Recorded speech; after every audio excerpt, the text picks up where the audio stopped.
Sobat ICT IPB tersayang, jumpa lagi kita di acara podcast. Setelah beberapa lama kita vakum karena ada renovasi di ruangan, dan semoga kita masih nyambung dengan topik-topik yang sangat menarik. Dan untuk kali ini, setelah hari Jumat lalu diresmikan oleh Pak Rektor terkait dengan student portal, dan ini sudah ramai di mahasiswa, di kalangan mahasiswa, karena aplikasi ini aplikasi yang sangat keren dan cukup baru. Oleh karena itu, di samping saya, kami akan mengajak dan berbincang-bincang dengan yang punya hajat terkait dengan student portal ini. Apa kabar Mas Rian? Alhamdulillah baik Pak. Sehat? Alhamdulillah. Alhamdulillah. Sudah berapa lama? Ini kayaknya sejak kantor kita renov, udah berapa lama kita nggak podcast Pak? Udah 2 bulan, 2 1 bulan lah, nggak sampai 2 bulan. Oke, kita langsung saja ya Mas Rian. Jadi ini saya mendengar dan baca di YouTube ya, bahwa student portal sudah diresmikan, kemudian beberapa aplikasi sudah ditutup. Sebenarnya apa sih student portal itu Mas Rian? Nah. Bisa dijelaskan nggak? baik. Terima kasih Pak Julio. Student portal ini sebenarnya kayak kita tuh mimpinya mau punya super apps gitu Pak. Jadi kita pengen menyederhanakan siapapun mahasiswa yang sekolah di IPB itu semua kebutuhannya ada di student portal. Mau dia tentang akademiknya, tentang aktivitasnya dia, berbagai macam request tuh pengen kita taruh di situ. Nah dulu kan waktu kita meluncurkan IPB Mobile, kita tagline-nya kan all you need is in your hand, Pak. Nah sekarang kita menyadari ada beberapa limitasi yang ada di mobile, yang itu akhirnya kita buatkan sebuah super apps-nya. Jadi buat teman-teman yang ada di IPB, mahasiswa IPB ini, student portal itu kita buat dalam rangka integrasi semua portal tentang aktivitas mahasiswa Pak. Dari awal masuk sampai akhir. Nah jadi kita semuanya akan kita groupin di situ, dan di belakangnya ada banyak aplikasi yang mendukung Pak sebenarnya. Jadi student portal ini sebenarnya sebuah portal terintegrasi untuk semua kebutuhan mahasiswa IPB. Gitu Pak kira-kira. Pak. Kalau nggak salah ya, dulu itu kalau mahasiswa urusan akademik itu buka SIMAK ya. SIMAK Pak, betul. Kalau untuk aktivitas mahasiswa membukanya SIMAWA kalau nggak salah. SIMAWA, betul. Nah, dengan adanya student portal ini, posisi keduanya bagaimana nih? Wah, ini nih. Jadi posisi keduanya itu kan dulu emang mahasiswa itu kemahasiswaannya terpisah gitu ya Pak. Kemudian akademik ya terpisah. Ada SIMAK, Sistem Informasi Akademik, ada SIMAWA, Sistem Informasi Kemahasiswaan. Terus kita berpikir ya kayaknya kan penggunanya sama, kenapa nggak kita gabungkan aja? Karena memang di era sekarang aktivitas kemahasiswaan kan itu include juga ke akademik Pak. Jadi dengan Merdeka Belajar, kebijakan-kebijakan yang seperti itu, ya udah kita gabungkan aja. Tapi itu sebenarnya di belakang student portal itu tetap ada SIMAK sama SIMAWA yang dikelola sama teman-teman pengelola masing-masing sistem. Tapi di depannya, jadi mahasiswa tuh udah nggak perlu akses ke SIMAK, nggak perlu akses ke SIMAWA, cukup ke student portal, dan itu nanti datanya langsung ke sistem itu berdua gitu. Jadi khusus untuk teman-teman mahasiswa tidak perlu lagi buka tidak perlu lagi buka SIMAWA, tidak perlu buka lagi SIMAK, cukup di student portal, menunya udah kita gabung di situ. Jadi kemarin akhirnya SIMAWA dan SIMAK yang kalau mahasiswa login itu langsung kita alihkan ke student portal Pak. Oh, jadi otomatis tuh ya? Otomatis Pak. Oke. Tapi sudah SIMAWA dan SIMAK itu sebenarnya masih hidup kan? Masih untuk back office-nya ya? Back office-nya. Oke. Betul jadi, Pak. Untuk mahasiswanya nggak perlu ke sana kan? Nggak perlu ke sana Pak. Oke, baik. Jadi walaupun ke sana pun nanti akan dialihkan ke student portal. Student portal. Oke. Sebentar, tadi Mas Dian tuh nyebut super apps ya. apps. Mungkin banyak orang yang nggak tahu super apps itu apa lagi ya. Wah, ini sebenarnya kita ngikutin tren masa kini Pak. Oh, tren masa kini. Namanya dibundling dengan yang namanya super apps. Nah, kenapa kita bilang super apps? Karena nanti sebenarnya di student portal itu banyak aplikasi-aplikasi yang sebenarnya di belakangnya itu punya back office masing-masing. Tapi biar mahasiswanya cukup mengakses di satu portal, ya kita taruh aja namanya student portal gitu Pak. Jadi super apps itu sebenarnya kumpulan berbagai macam aplikasi yang disatukan biar terlihat sebenarnya begini, kita pengen bikin layanan itu seseamless mungkin. Satu kali klik, satu kali request, semuanya nyebar. Udah aman gitu Pak. Jadi super apps itu kayak ya beberapa mungkin teman-teman bisa lihat beberapa contoh super apps yang lainnya Pak. Super apps di bidang kesehatan, di bidang pleasure atau entertain. Nah kita tuh pengen bikin satu layanan terintegrasi. Semua yang dibutuhkan sama mahasiswa IPB ada di student portal. Nanti misalnya kita mau ngembangin aplikasi lagi nih Pak, untuk mahasiswa, ya ada di student portal, tapi back office-nya mungkin nanti dikelola sama yang lain gitu. Jadi kayak student portal tuh kayak wadah tempatnya gitu Pak. Super apps. Jadi kalau mengembangkan aplikasi untuk mahasiswa itu nanti tempatnya di student portal. Student portal. Semacam kita mengembangkan fitur baru gitu kan. Betul. Tinggal nambah fitur baru dalam student portal itu ya. Betul Pak. Oke. Nah, kalau posisi IPB Mobile for Student itu nanti bagaimana ya? Wah. Dengan adanya student portal ini? Ini banyak yang salah kaprah bahwa student portal tuh mematikan IPB Mobile, Pak. Itu banyak yang salah kaprah. Tapi sebenarnya justru student portal ini mengextend apa yang tidak bisa dilakukan IPB Mobile karena keterbatasan ya device ya, Pak ya. Jadi kayak melakukan upload dokumen kan di mobile tuh susah, Pak. Tapi intinya semua fitur yang ada di IPB Mobile itu nanti ada juga di student portal. Terus berbagai fitur yang ada di student portal, aneka notifikasi dan lain sebagainya itu juga nanti ada di IPB Mobile. Jadi sebenarnya dua aplikasi ini saling melengkapi, Pak.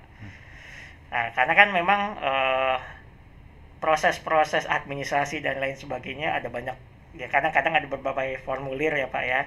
Dan itu agak susah juga kalau misalnya di IPB Mobile. Tapi dengan hadirnya student portal bukan berarti pengembangan IPB Mobile tuh mati gitu Pak, nggak gitu. Jadi beberapa fitur yang kita keluarkan kayak chatting kemarin itu nanti pasti sudah ada di IPB Mobile. Jadi dua aplikasi ini sebenarnya menjadi pintu utama. Tapi kan yang satu di saat kita buka laptop, yang satu emang kita bawa kemana-mana. Jadi dua-duanya ini saling melengkapi satu dengan yang lain Pak. Gitu. Oke. Baik. Nah, artinya IPB Mobile itu kan memang karena menggunakan smartphone ya pasti memiliki keterbatasan. Betul. Untuk keperluan-keperluan tertentu tadi. Contohnya misalnya kalau ngupload dokumen itu kan akan rumit kalau menggunakan smartphone, akan lebih baik kalau kita menggunakan laptop atau PC gitu ya. Dan disitulah peran dari student portal. Betul Pak. Gitu. Nah, student portal itu hanya untuk mahasiswa S1 atau bagaimana? Wah, ini ada salah kaprah juga. Salah kaprah juga. Ya, jadi student portal itu berlaku untuk seluruh mahasiswa IPB. Jadi semua strata? Semua strata Pak, multi strata. Kami memang membuat untuk strata S0, S1, S2, S3, profesi. Jadi semuanya itu ya kan karena dulunya akun SIMAK dan Simawa bisa akses juga, terus student portal juga pasti bisa. Jadi bukan cuma untuk teman-teman S1 aja Pak, karena nanti dan memang sudah kita desain itu untuk multi strata Pak. Jadi satu kali update semuanya ada. Tapi mungkin nanti ada fitur-fitur yang berbeda untuk anak S1, anak S2, anak S3. Mungkin saja di masa yang akan datang ada fitur yang berbeda Pak. Tapi untuk semua fitur layanan umum kita pastikan untuk multi strata Pak. Oke, jadi sekarang itu seluruh fitur yang ada itu fitur-fitur standar yang berlaku umum untuk S0, S1, S2, dan S3. Betul sekali Pak. Oke. Betul. Jadi nanti misalkan sebagai contoh kalau misalnya ada proses untuk pendaftaran seminar misalkan, itu kan antara SV, S1, S2, S3 kan pasti beda tuh ya? Beda. Nanti kita buat ya memang masing-masing flow-nya. Masing-masing flow itu ya? Betul Pak. Oke, jadi itu sesuai dengan siapa yang masuk ke dalam portal itu. Betul. Kalau dia S2 maka fiturnya ini, kalau S1 ini. Oke. Itu Pak. Fiturnya apa aja sih Mas? Ini memang fitur-fiturnya ada beberapa yang kita tambahkan ya Pak. Oke. Selain fitur umum yang ada di SIMAK, ada di Di Simawa. Simawa gitu ya. Kita menambahkan beberapa fitur yang sebenarnya mempermudah pekerjaan mahasiswa. Jadi waktu kita riset itu ada mahasiswa yang begitu buka dashboardnya itu pengen tahu, oh hari ini saya ngapain, kerjaan saya apa, dan lain sebagainya. Jadi di dashboard itu kita poles abis. Jadi nanti bisa kelihatan aneka task, capaian dan lain sebagainya itu ada di dashboard. Kemudian kita tambahin lagi itu adalah catatan mata kuliah, Pak. Catatan mata kuliah ini langsung kita ambil, si mahasiswa ini ngambil mata kuliah apa, terus kita buatin wadah catatannya. Jadi nanti dia bisa sambil nyatet di di student portal, ke kuliah ini ada tugas apa bla bla bla, sudah dibagi per mata kuliah. Itu fitur yang kemarin kita keluarkan. Kemudian yang fitur lainnya itu chatting, Pak. Jadi chatting itu kemarin kita menangkap wah mahasiswa kalau misalnya masuk ke grup kelas tertentu, paralel tertentu kan harus nyari-nyari tuh Pak dulu ya. Nah sekarang kita masukin dia, jadi kita ambil dari KRS temennya siapa aja, langsung kita taruh di situ. Dosennya juga termasuk Pak. Jadi bisa otomatis jadi satu grup itu ya. Jadi satu grup Pak. Jadi sudah tidak ada alasan, oh saya nggak di-add ke grup, saya nggak tahu informasinya, udah nggak ada lagi karena semuanya udah kita grouping. Nah ini juga membutuhkan, jadi teman-teman mahasiswa jangan lupa emang KRS-nya itu diisi ya, ada kemudian kalau KRSB ya disesuaikan sesuai dengan kebutuhannya biar nanti auto enroll Pak ke chatting itu fitur-fitur yang kemarin kita tampilkan. Kemudian sebenarnya ini terintegrasi juga dengan layanan kesehatan Pak kalau di Poliklinik. Kalau datang ke sana, kunjungan dan lain sebagainya, kita bisa lihat, oh riwayat kita udah sampai mana nih, udah pernah berkunjung ke Poliklinik berapa kali, itu juga ada Pak. Jadi udah terintegrasi ke situ. Jadi fitur-fiturnya itu sebenarnya mulai yang baru gitu ya, sampai untuk support Merdeka Belajar, penyetaraan mata kuliah, terus rekognisi itu juga udah ada Pak. Jadi benar-benar perekaman aktivitas mahasiswa, semua ya Pak, aktivitas mahasiswa itu kita taruh di situ. Dan juga untuk mempermudah yang tadi Pak, kayak chatting, kemudian akademik lah pokoknya, itu juga udah kita sediain. Tapi kalau kemarin banyak yang nanyain nanti fiturnya apa lagi, nah itu sih yang masih akan kita berikan kejutan ya Pak. Jadi masih ada kejutan. Masih ada Pak, masih ada. Konon saya dengar dalam mengembangkan fitur-fitur itu Mas Dian dan tim ini melakukan survei. Survei Pak, betul. Bagaimana surveinya?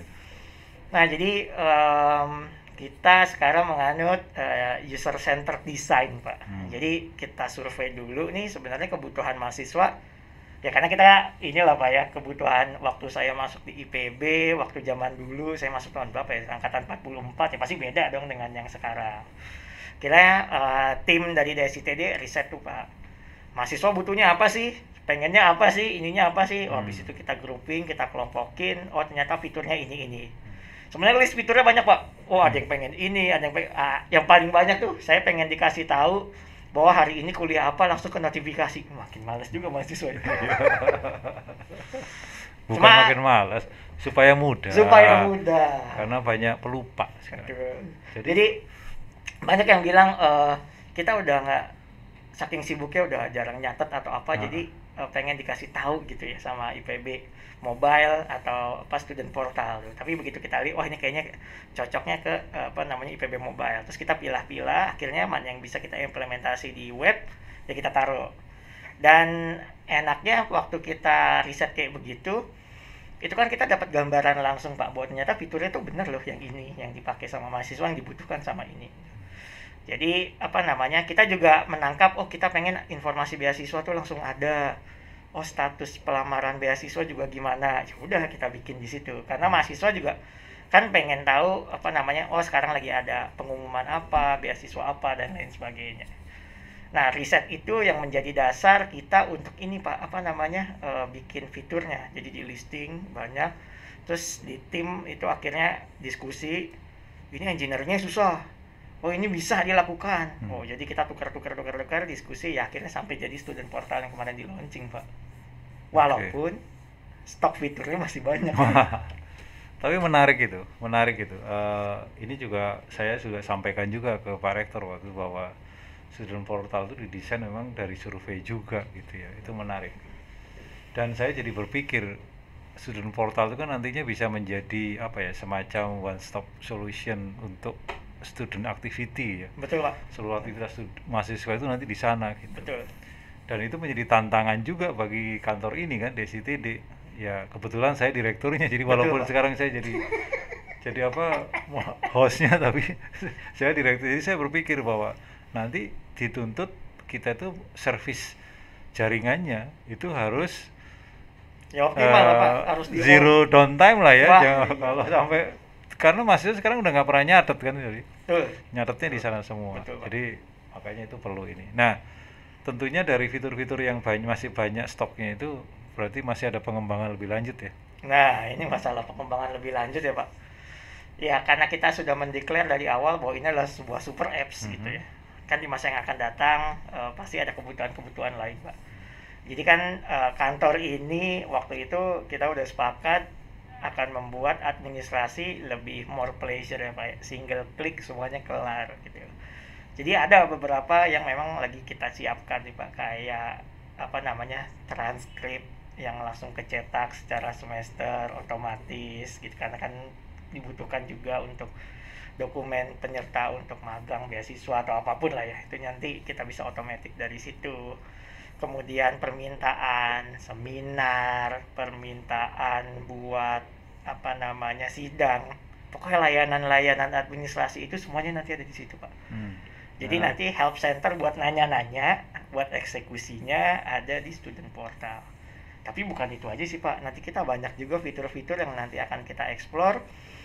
Pada intinya adalah ini single app yang itu nanti dipakai mahasiswa mulai dari registrasi sampai nanti dia keluar jadi alumni, kita pindahkan ke apa namanya, aplikasinya alumni. Itu nanti jadi seamless gitu loh Pak. Nah, jadi kita mau bikin apa namanya, mahasiswa IPB tuh tools pendukung akademik, aktivitas kemahasiswaan, aktivitas kampusnya itu ditopang sama aplikasi itu. Jadi fiturnya masih banyak sih Pak, cuma yang nggak ada nih ya, apa namanya,